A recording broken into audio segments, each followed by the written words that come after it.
Moscow. Reuters. President Vladimir Putin still supports the idea of a ceasefire in Ukraine, but Russia has not yet been given answers to key questions it has about a truce proposed by the administration of U.S. President Donald Trump, the Kremlin said on Monday. Trump, who says he wants to be remembered as a peacemaker, has repeatedly said he wants the three-year conflict in Ukraine to end and has warned of the risks of it escalating into a world war between the United States and Russia. Putin said last month that Russia supported a U.S. proposal for a ceasefire in Ukraine in principle, but that fighting could not be paused until a number of crucial conditions were worked out or clarified. The Kremlin said those questions had not yet been answered.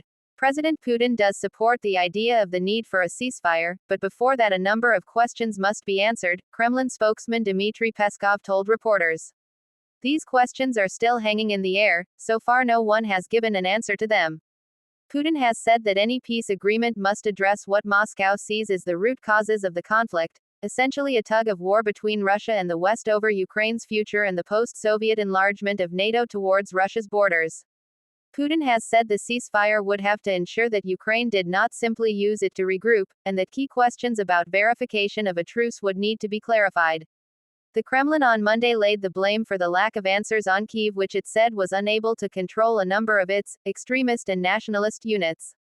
Ukrainian President Volodymyr Zelensky has said in turn that Putin's conditions for a ceasefire are unrealistic and has accused the Russian leader of wanting to continue the war. Reporting by Dmitry Antonov, writing by Guy Falkenbridge, editing by Andrew Osborne.